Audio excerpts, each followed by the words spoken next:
As I have mentioned before, the book of Judges is really, for me, is just a really downer and a sad book.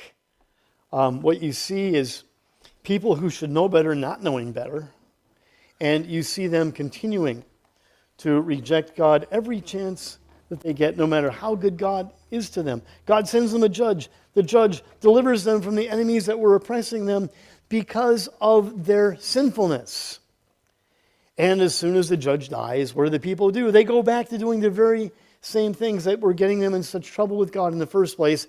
And then eventually they would get tired of it and they would cry out to God, and God would send them a judge, and the judge would deliver them. And it just goes on and on and on. Next Sunday I'm going to deal with Jephthah and Samson, and I'm not going to deal with the rest of the book of Judges. Read that yourself. It is just brutal and sad, and I don't want to deal with it in public on a Sunday morning because it's just too horrible.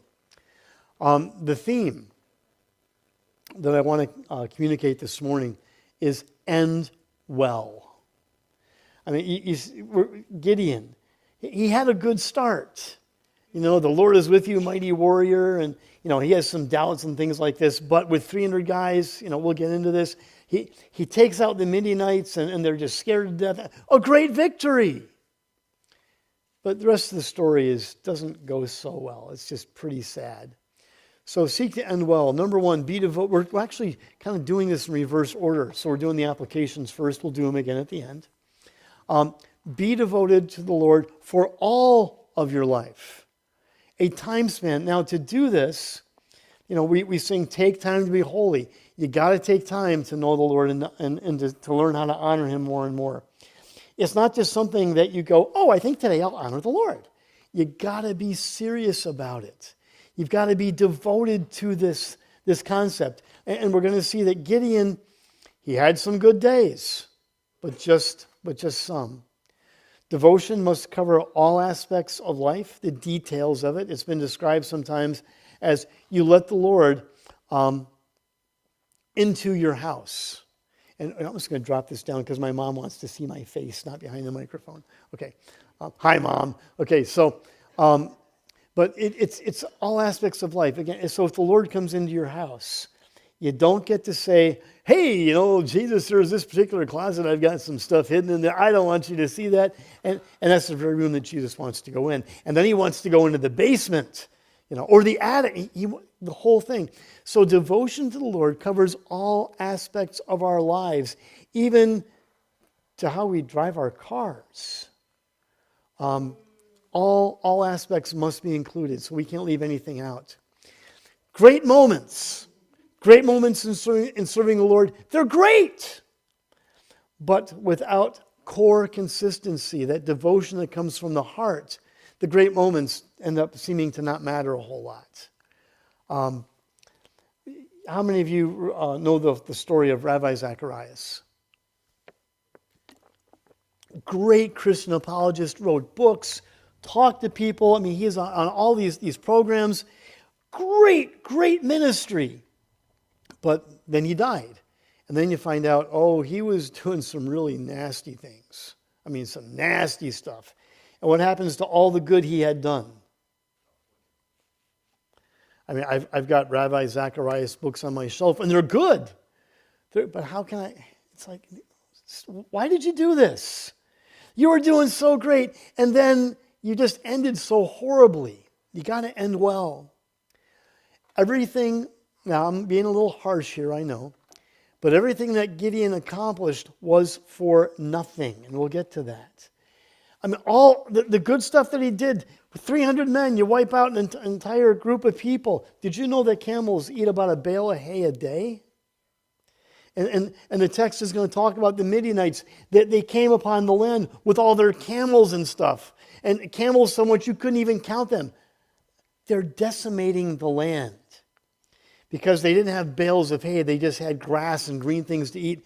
And the camels, they would come and consume it all so that there was no grass for the sheep or the cattle of the Israelites. Total decimation. So now the Midianites, the Amalekites, and it wasn't just enough to have the two groups. The Midianites were the primary one. Then all the Midianites, Amalekites, and other eastern peoples joined forces and crossed the Jordan and camped in the valley of Jezreel.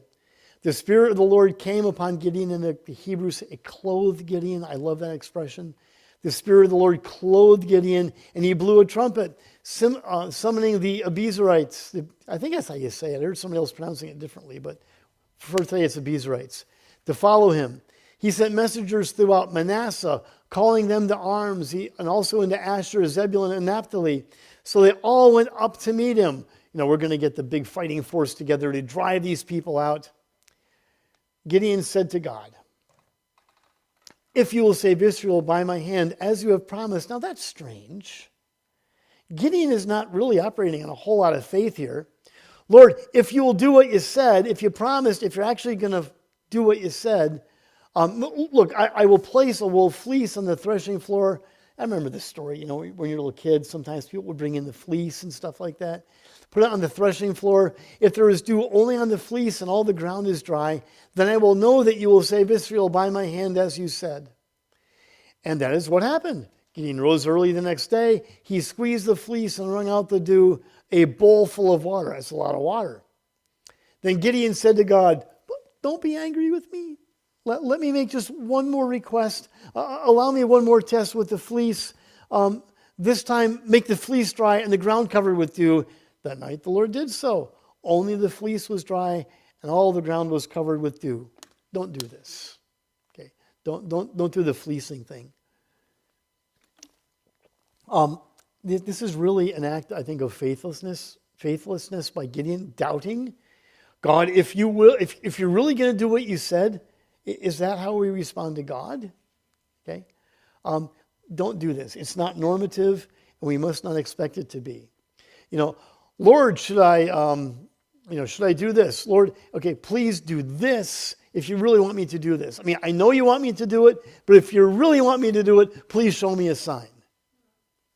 If you know that the Lord really wants you to do it, you just do it. Okay? You don't ask for a sign. This is a faithless request, and God grants it because God is kind, great, and merciful. If I were God, I think I would have said, excuse me, Gideon, I said it, therefore it is. Okay, don't even begin to worry about it.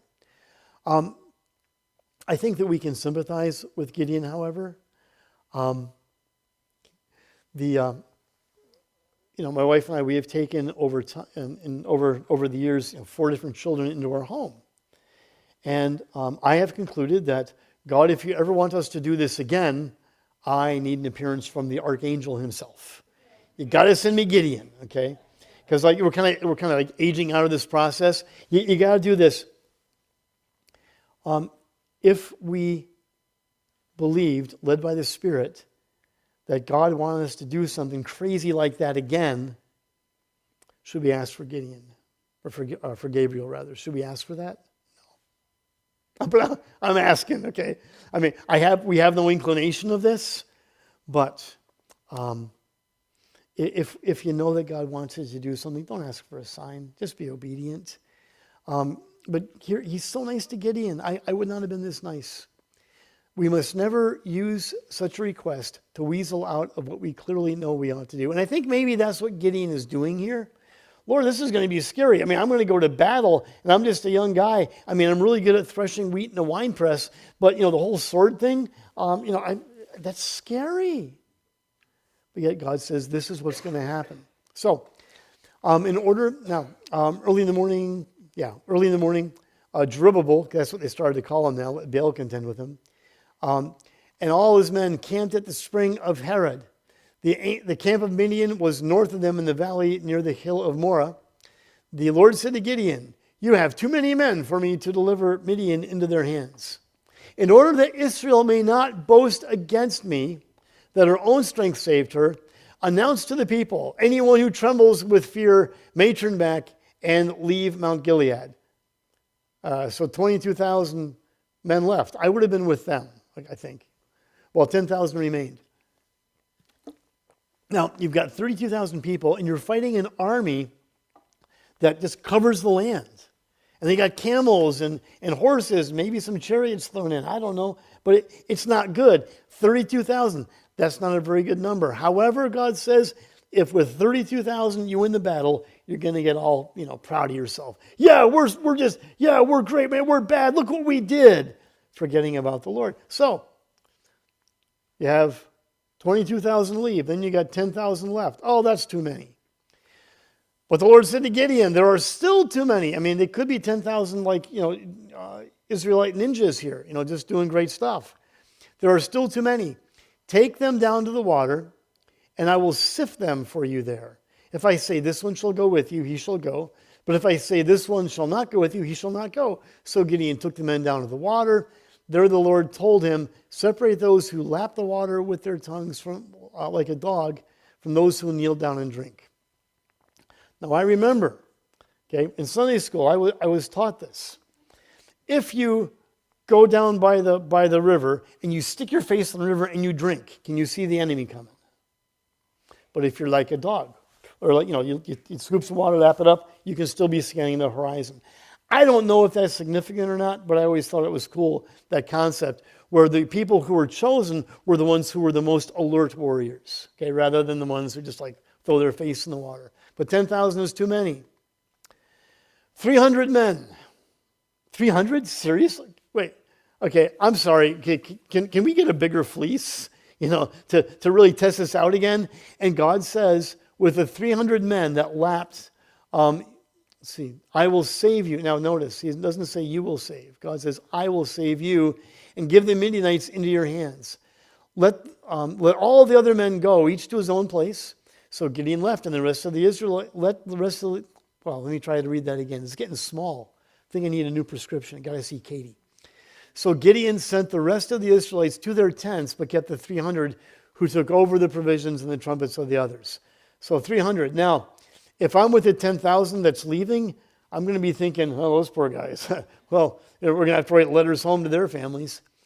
Now the camp of Midian lay below them in the valley. During that night, the Lord said to Gideon. Now, Gideon wanted assurance from God, and he said, okay, let's do the fleece thing.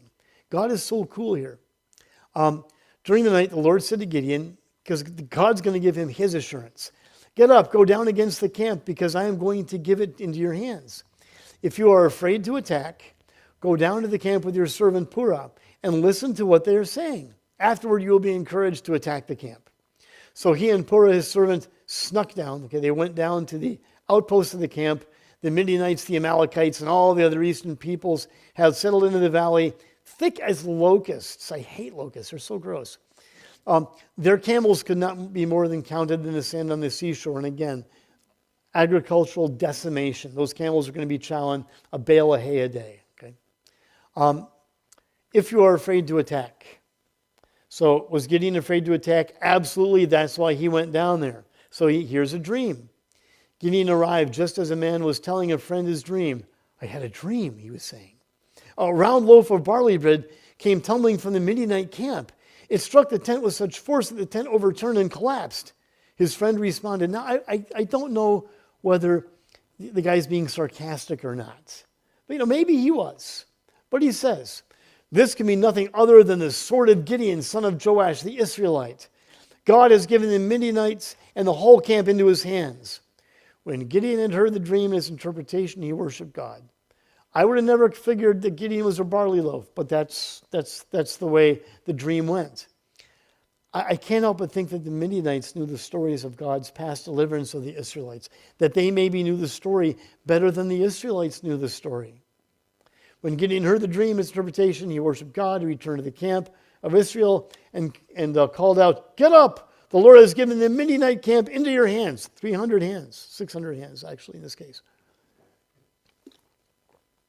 Dividing the 300 men into 3 companies, he placed trumpets and empty jars in the hands of all of them with torches inside. Notice that the battle equipment does not include swords or spears or shields. But these 300, they're going along with it. Okay, Gideon, you're the guy. You're leading us.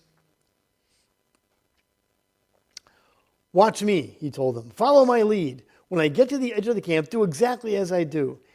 When I and all who are with me blow our trumpets, then from all around the camp blow yours and shout, for the Lord and for Gideon. So A trumpet would probably usually lead a division. That's how you communicate. That's how I know where the divisions are. We now get 300 trumpets. So what are the Midianites going to think? There are 300 divisions. Yeah. It's like, oh no! Plus apparently it seems that God had put the fear of God into the camp. Now I look at this. Shout for the Lord and for Gideon. I don't know if this is significant or not, but it occurred to me that maybe this is where some of the problem starts with Gideon. It's a sword for the Lord. That should have been all they said, but that's what Gideon told him to say. So Gideon and the 300 men reached the edge of the camp at the beginning of the middle watch. At the beginning of the middle watch, just after they had changed the guard. They blew their trumpets and broke the jars in their hands, makes a loud clattering noise.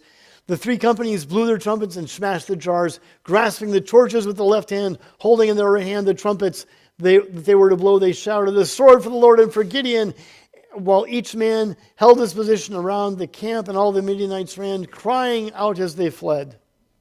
It's dark. It's the middle of the night. You don't have street lights.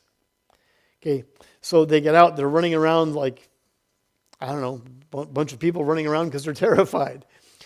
When the 300 trumpets sounded, the Lord caused the men throughout the camp to turn on each other with their swords.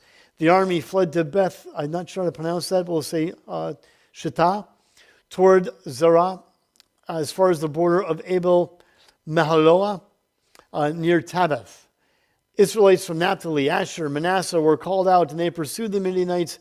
Gideon sent messengers throughout the hill country of Ephraim, saying, "Come down against the Midianites and seize the waters of the Jordan ahead of them as far as Beth-barah." So come and join in the battle. We're going to totally take these guys out.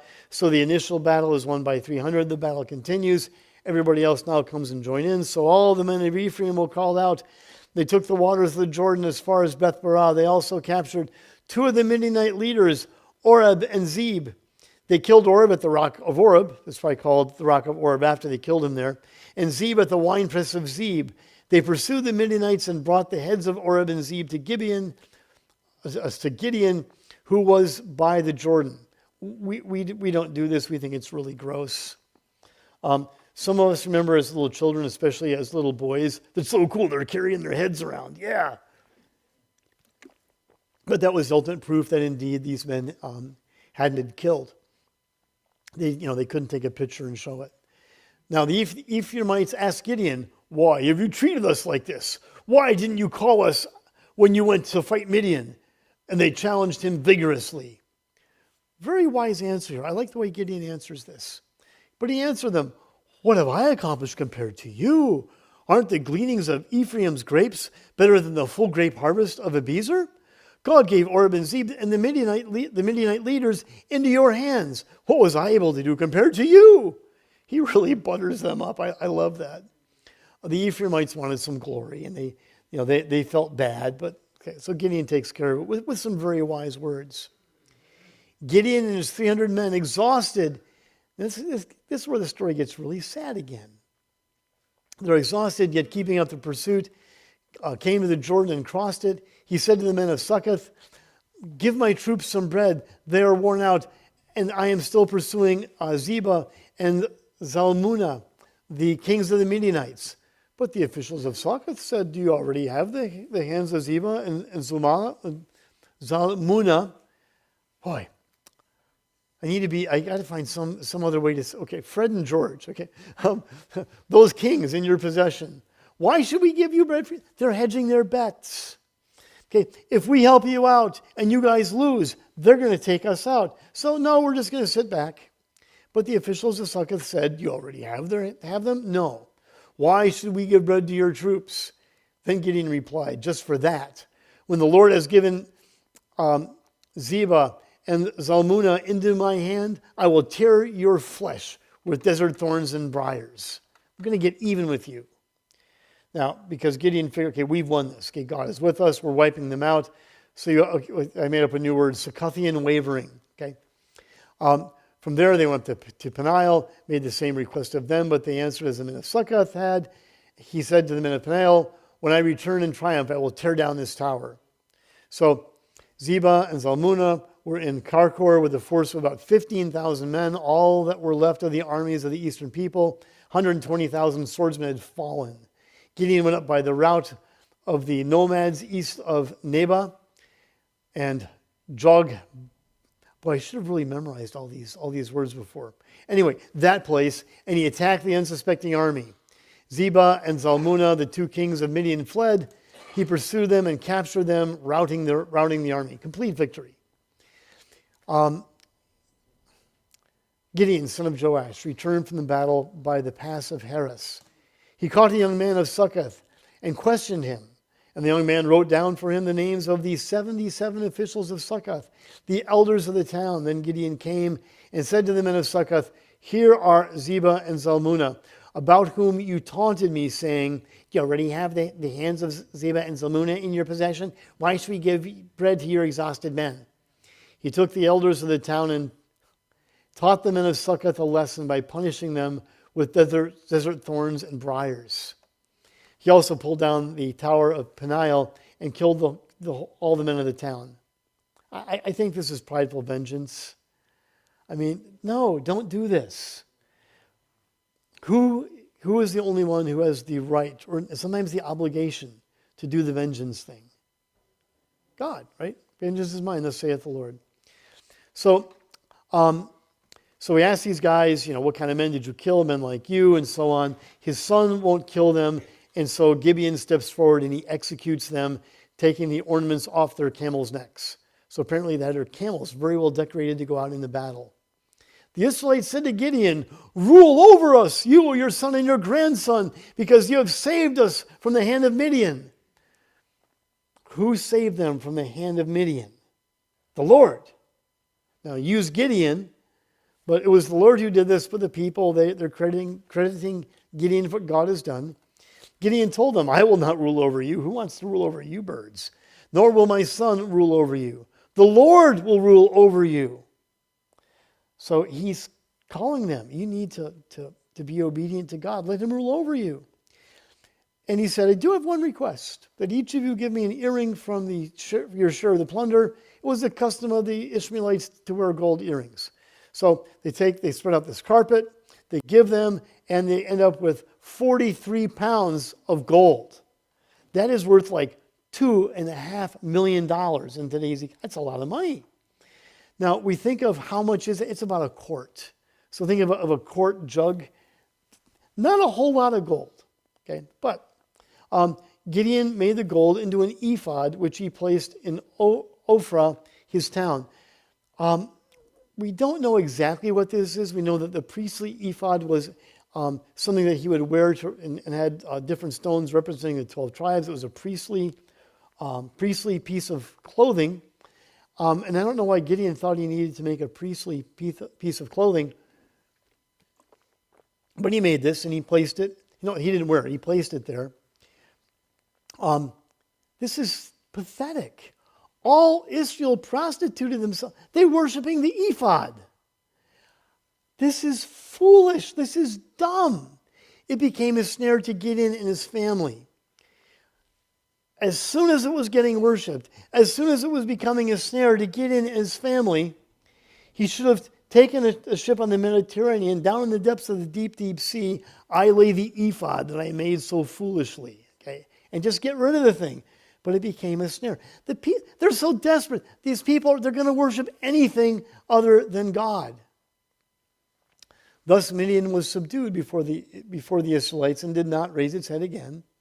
During Gideon's lifetime, the land had peace for 40 years.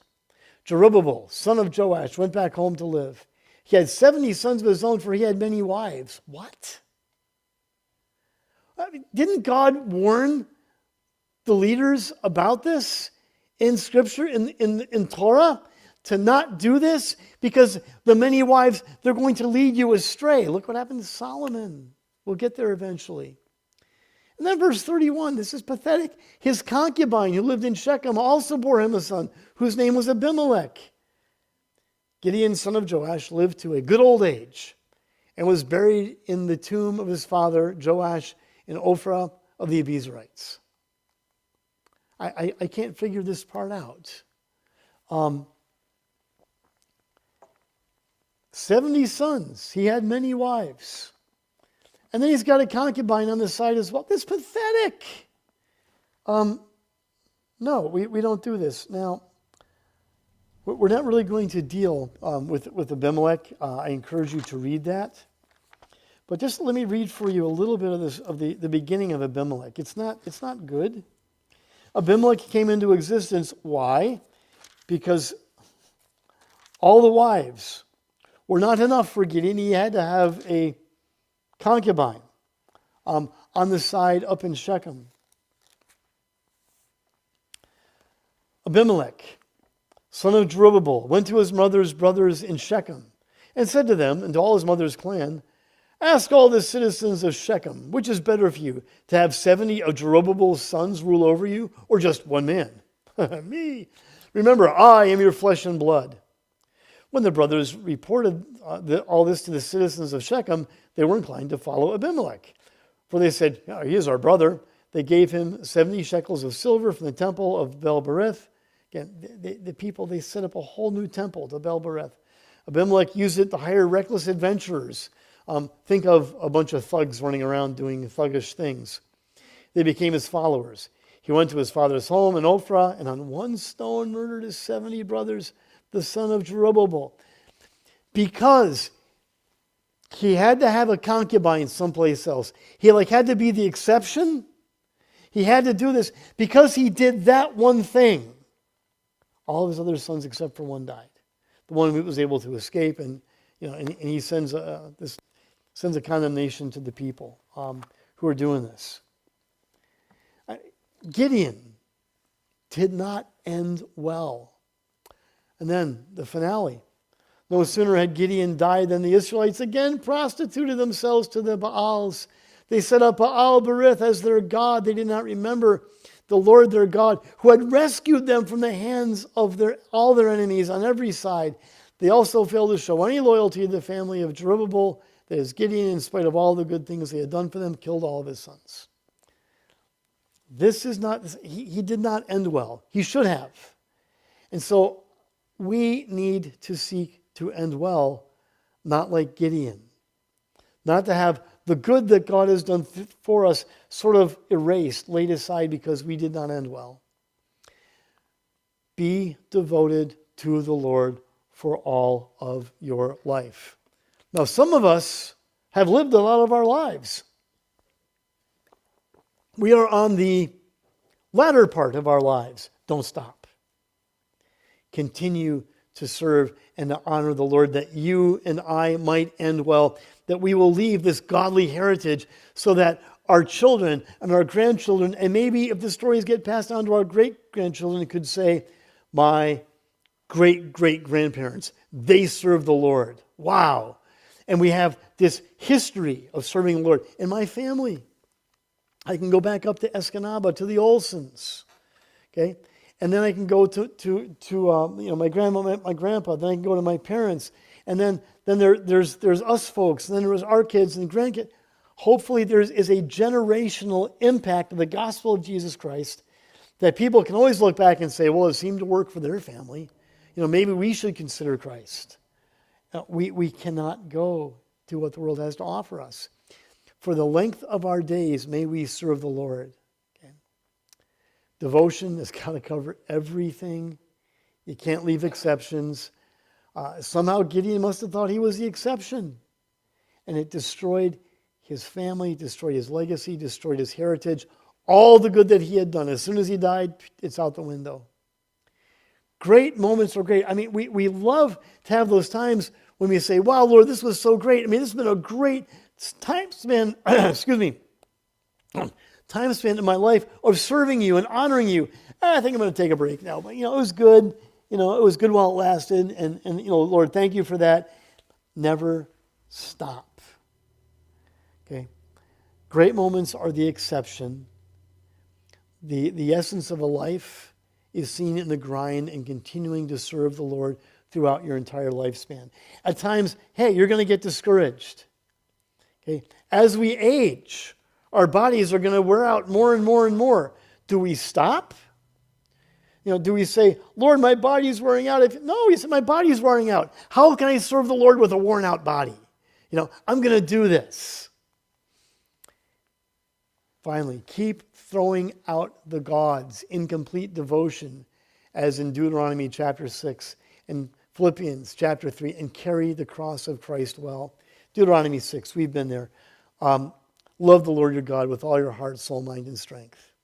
Okay, write it on the door frames of your house. So when you go out, the last thing you see leaving your home is some writing that says, "We will follow the Lord. The Lord is ours. We are the Lord's." Write them. Talk about them when you walk along the path, when you get up, when you lie down, the first thing in the morning, last thing at night.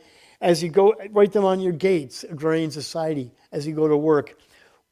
Do this. Make it important in every aspect of your life. Philippians chapter 3. What does Paul do with the stuff? All the things that he had, all the perks he had. He had everything. But whatever was a profit to him, he considered loss for the sake of Christ. He considered everything a loss compared to the surpassing greatness of knowing Christ Jesus, for whose sake he had lost all things, counted them as junk, rubbish, stuff you don't want, some of it even disgusting. But yet he wanted to follow Christ and pick up your cross and carry it well all of your days. And if your legs give out, crawl with it. Okay? If you have to get a wheelchair, throw the thing on the wheelchair and take it with you. Take the cross of Christ with you wherever you go all the time. End well. Never lose your zeal. Keep honoring the Lord.